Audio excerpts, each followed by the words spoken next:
Bonjour à tous et bienvenue dans un nouvel épisode de La Sagesse des Écritures. Je suis très heureux de vous retrouver une nouvelle fois cette semaine pour aujourd'hui vous partager quelques versets qui se trouvent dans Jean 1 qui vont rejoindre un petit peu l'idée qu'on avait développée ensemble la semaine dernière, mais sur un aspect un petit peu différent.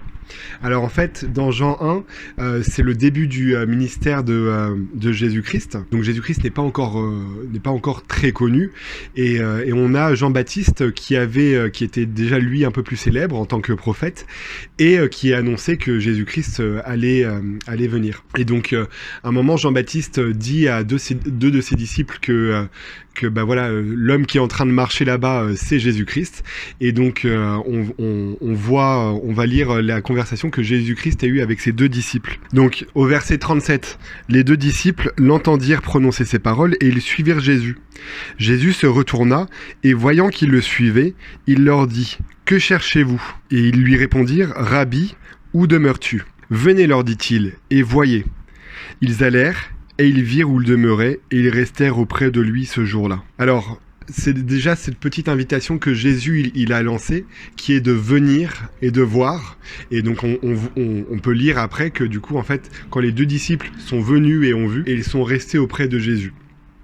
Et quelques versets plus loin, quand Philippe va parler de Jésus à Nathanaël, et il va lui relancer cette simple invitation lorsque Nathanaël lui demande est-ce qu'il peut venir quelque chose de bon de Nazareth.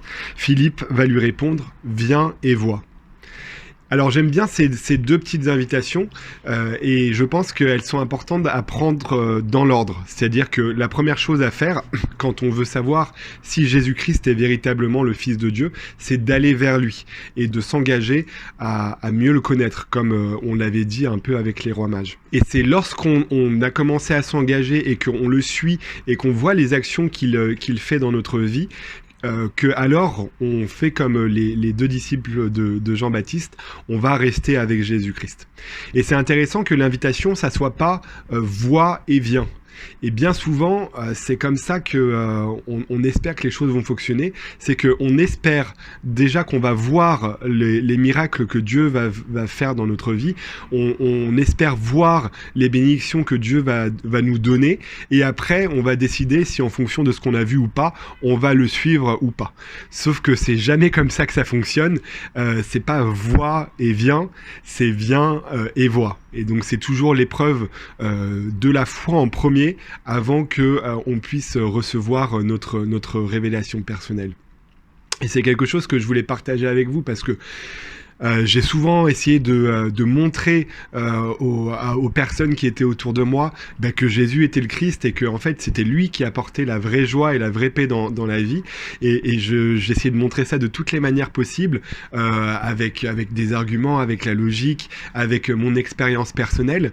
Mais en fait, bien souvent, ça suffit pas de montrer cette image, ou en tout cas, j'ai mieux compris avec ce verset que ça ne suffisait jamais de montrer toutes les choses que Jésus pouvait faire, parce que tant qu'ils n'ont pas pris l'engagement de venir, en fait, elles ne pourront jamais voir. Ce que ce verset donc nous rappelle, c'est que la révélation de savoir si Jésus est le Christ ou pas, c'est quelque chose de totalement personnel, que personne ne pourra nous convaincre, parce que ça implique déjà que nous ayons fait un effort et que nous soyons partis pour aller voir. Donc voilà, j'espère que cette petite pensée vous a plu. N'hésitez pas à la partager avec les personnes qui sont autour de vous. N'hésitez pas aussi à me donner vos retours d'expérience un petit peu là-dessus, à comment vous avez reçu votre propre témoignage d'un certain principe ou du fait que Jésus était véritablement le Fils de Dieu. Et sur ce, en attendant de vous lire, je vous souhaite une très bonne semaine et je vous dis à la semaine prochaine pour plus de sagesse grâce à Jésus-Christ.